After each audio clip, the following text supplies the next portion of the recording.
ಈಗ ಕೆರೆಯಲ್ಲಿ ನೀರಿರೋದ್ರಿಂದ ನೀರು ಕೊಡ್ತೀವಿ. ಒಂದು ಕಟ್ಟು ಈಗ ತಾನೇ ಕೊಟ್ಟಿದ್ವಲ್ಲ, ಅದು ಜಾತ್ರೆ ಟೈಮಿಗೆ ಕೊಟ್ಟಿದ್ದು ಕೊಟ್ಟು ಅದ ನಂತರ ಒಂದು 2-3 ಮಳೆ ಬಂತು. ಹಾಗಾಗಿ ನೀರಿನ ಕೊರತೆ ಕಾಣ್ತಿಲ್ಲ.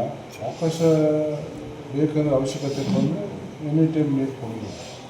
ಇದು ನಮ್ಮ ಕಂಟ್ರೋಲ್ ಇಲ್ಲೇ ಇರೋದ್ರಿಂದ ಕೆ ಆರ್ ಎಸ್ನ ಕಾಯೋಂಗಿಲ್ಲ.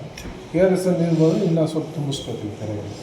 ಕೆಮ್ಮಣ್ಣನ ಆಧುನೀಕರಣಕ್ಕೆ ಆಲ್ಮೋಸ್ಟಲ್ಲಿ ಆಗಿದೆ. ಇನ್ನು ಸ್ವಲ್ಪ ಆ ಕಡೆ ಭಾಗದಲ್ಲಿ ಸ್ವಲ್ಪ ಉಳಿದಿದೆ. ಮತ್ತು ಸಿ ಡಿ ವರ್ಕ್ಸು ಮನೆ ಎಲ್ಲ ಲೇಬರ್ಸು ಹಚ್ಕೊಂಡು ಬಂದಿದ್ದಾರೆ. ಮೇಲ್ಸೇತುವೆಗಳಿಲ್ಲ,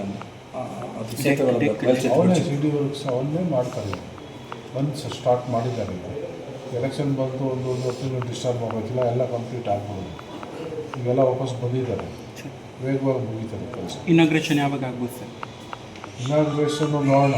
ಇದು ಭಾಳಷ್ಟು ಇನ್ನು ಕಟ್ಟಡಗಳು ಭಾರತೀಯ ನಗರದಲ್ಲಿ